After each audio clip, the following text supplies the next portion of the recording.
Hey everyone, I want to give you some more details about how to play Top Promoter. Each round, players will take a fighter card from their hand and play it face down in front of them. Once everyone has selected one, they get flipped over at the same time. Now, each fighter has a popularity rating up here in this black number with the yellow trim. Whoever played the highest number gets to place their cards into the tableau first. Now let's say I played this welterweight that's a 68 and I want to play it into New York City. If I have a welterweight and there's already a welterweight free in that same location, then I must pair against that fighter. I cannot start a third fight with a welterweight if one is already free. After you play a fighter card, you're allowed to play one action card from your hand that has this fighter symbol in the upper left-hand corner. So there are 3 different cards you can play at this time. The first one is Press Conference. This card will make any fight the main event. The main event is worth the most money. So I could take this card, play it on this fight, and now this fight is going to be the main event. You have a cable special. The cable special triples your winnings on one fight. Now you do have to win, but you can then place it. I could play another card here, and now I'm tripling the value if I win that main event. The third one is the location change, and that allows you to swap 2 locations on the table.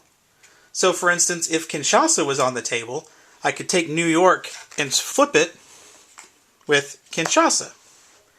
And now my fighter who wants to fight in Kinshasa is going to get the advantage. You can only play one of those per turn. Here we have a completed location, Kinshasa in this example, and we're going to go ahead and resolve these fights. First, we're going to go through and resolve them assuming no bonuses, just standard dice rolling, and we'll see how that plays out. And then we'll talk about how different bonuses come into play for underdog, long bout bonuses, and those kinds of things. First of all, we have the main events over here, closest to the location, so this one's worth 3 million. We have the mid card here worth 2 million, and the lower card here worth 1 million. So we're going to start with the lower card and work our way up to the main event. So, green here is going to roll 3 dice. In Las Vegas, red is going to roll 2 dice. So green's going to roll the white dice. And green rolls 6, 5, 2, and red rolls 4, 1. So we want the single highest value, so green is going to win this fight and get $1 million. So we move to the next fight. Blue is going to roll 3 dice.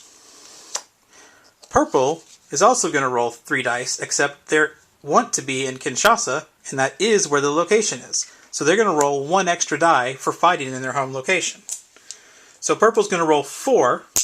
They're going to roll the black dice, and blue is going to roll 3. So, blue rolls 3 dice and rolls 6, 5, 1, whereas purple rolls 5, 5, 5, 4. Single highest value wins, so blue's going to win this fight and win $2 million. So now we move to the main event.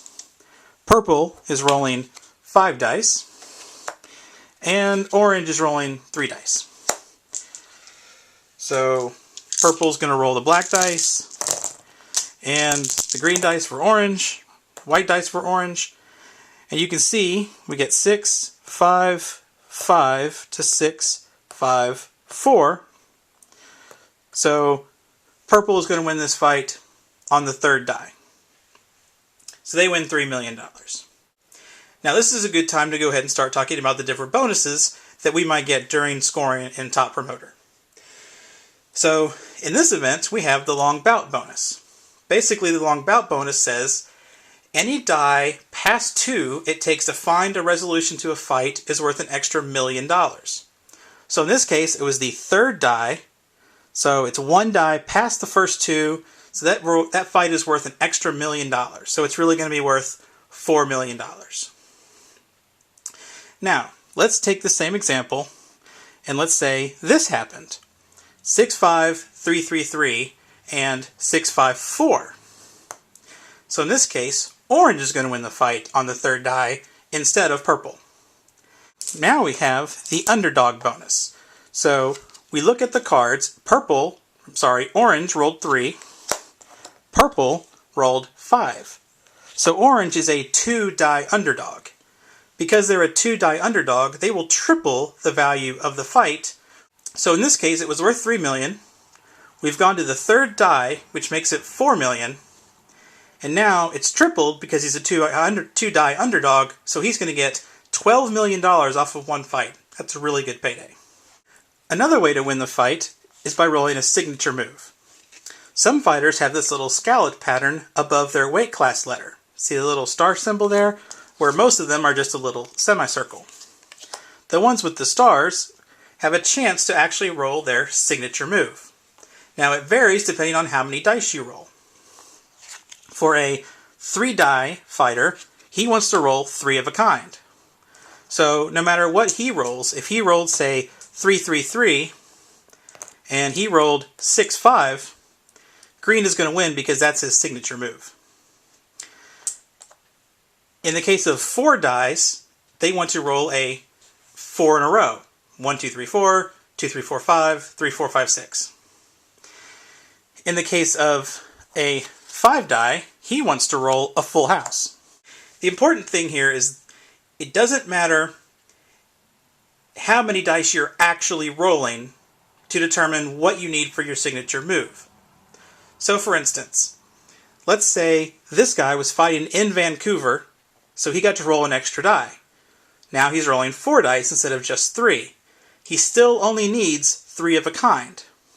So fighting in your home city is a good way to help increase your odds of getting that signature move and guaranteeing that victory. If there is an exact tie, for instance, we have 6-5 and we have 6-5. It's an exact tie. We do not have a winner. But what we do is we have a rematch. So once this location goes away, this exact fight is going to become the main event at the new location that pops up. Additionally, if one player wins all 3 fights at a location, that is a clean sweep and they get an extra $3 million. And that's it for fight resolution. There are a couple action cards in your deck that you'll be able to play before you roll dice for a fight. They're identified by this little bell symbol on the upper left of the card. So what do? We have Superior Training, which lets you add 1 die to your roll. We also have a Random Drug Test, which forces your opponent to roll a die, and on a 1 or a 2, they automatically lose the fight. These cards can help gain you an advantage throughout the game, but you only ever get to use them once, so choose carefully. Once you finish scoring a location, all the fighters involved and all the action cards that were played are discarded out of the game, never to return. The location is also discarded and a new one is flipped over in its place, beginning a new fight location. The game continues until you can no longer replace a location card. When that happens, whoever has the most money is the winner. And that's how you play Top Promoter. I hope this gave you a more detailed look at the game and got you a little more excited about the game itself. If you have any questions, feel free to leave them at Kickstarter and I'll be sure to respond. Thank you.